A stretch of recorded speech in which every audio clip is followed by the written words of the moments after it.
പ്രധാനമന്ത്രിയായി മോദി എത്ര കാലം ഉണ്ടാവുമെന്ന ചർച്ചകളാണ് രാജ്യത്തിന്റെ മുക്കിലും മൂലയിലും നാം ഇപ്പോൾ കേൾക്കുന്നത്. നരേന്ദ്രമോദി നേതൃത്വം കൊടുക്കുന്ന മൂന്നാം NDA സർക്കാർ അധികനാൾ മുന്നോട്ട് പോകില്ല എന്ന് ഏറെക്കുറെ ഉറപ്പിച്ചു കഴിഞ്ഞു.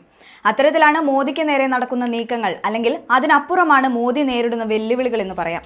ക്യാബിനറ്റ് ഇപ്പോൾ രഹസ്യ യോഗങ്ങൾ ചേരുന്നു എന്നാണ് പുറത്തുവരുന്ന വാർത്തകൾ സൂചിപ്പിക്കുന്നത്. മോദിയുടെ ക്യാബിനറ്റിൽ വരെ വിഭജനമുണ്ടായിരിക്കുന്നു എന്ന് പറയുമ്പോൾ ഇത് വിരൽ ചൂണ്ടുന്നത് മോദിയുടെ രാജിയിലേക്ക് തന്നെയാണ്. നരേന്ദ്രമോദിയെ പുകച്ചു പുറത്തു ചാടിക്കാൻ വേണ്ടിയുള്ള നീക്കം സ്വന്തം പാളയത്തിൽ ശക്തമായി കഴിഞ്ഞിരിക്കുന്നു എന്നത് വ്യക്തം.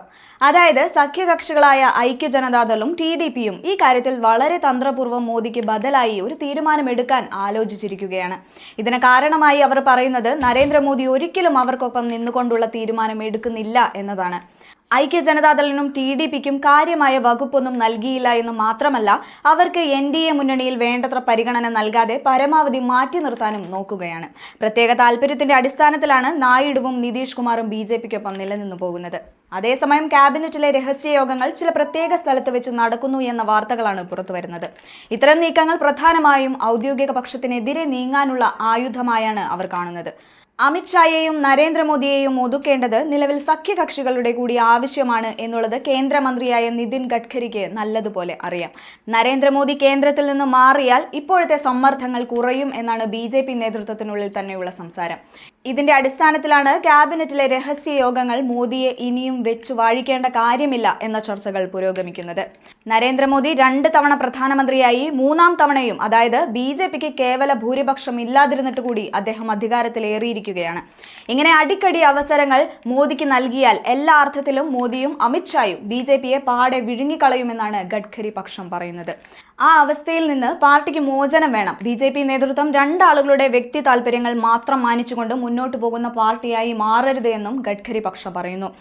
അമിത്ഷായുടെ മകൻ ജയ്ഷാ ഇപ്പോൾ വഹിക്കുന്ന സംസ്ഥാനങ്ങൾ ഉൾപ്പെടെ രാഷ്ട്രീയപരമായി നേടിയെടുത്ത നേട്ടങ്ങൾ, അതുപോലെ തന്നെ അദ്ദേഹത്തിന്റെ സ്വത്തുക്കൾ എത്രത്തോളം വർദ്ധിച്ചു എന്നുള്ള കണക്കുകളും പാർട്ടിക്ക് ഉത്തരമില്ലാത്ത ചോദ്യങ്ങളാണ്.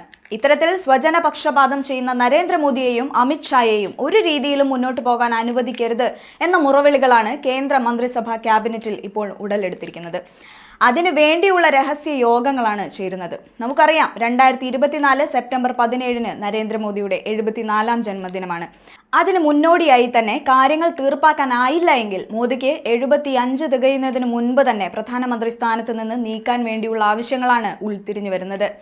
അങ്ങനെ വന്നാൽ വളരെ വൈകാതെ തന്നെ അദ്ദേഹത്തിന് അധികാരത്തിൽ നിന്ന് ഇറങ്ങേണ്ടി വരും. ഒപ്പം തന്നെ അമിത്ഷായ്ക്ക് മുഖ്യ സ്ഥാനം കൊടുക്കാതിരിക്കാനുള്ള നീക്കങ്ങൾ ഗഡ്കരിയും അതുപോലെ നിരവധിയായ BJP നേതാക്കളും അണിയറയിൽ എടുക്കുന്നുണ്ട്. രാജ്നാഥ് സിംഗ് ഈ കാര്യത്തിൽ മൗനത്തിലാണെങ്കിൽ പോലും രാജ്നാഥ് സിംഗിനും കൃത്യമായി അറിയാം നരേന്ദ്രമോദിക്ക് ഇനി കൂടുതൽ പിൻബലം കൊടുക്കേണ്ടതില്ല എന്നത്. പ്രബലമായ ഒരു വിഭാഗം ഉരുത്തിരിഞ്ഞു വന്നില്ല എങ്കിൽ അതൊരു വലിയ ബുദ്ധിമുട്ടിലേക്ക് കാര്യങ്ങളെ എത്തിക്കും തീർച്ച.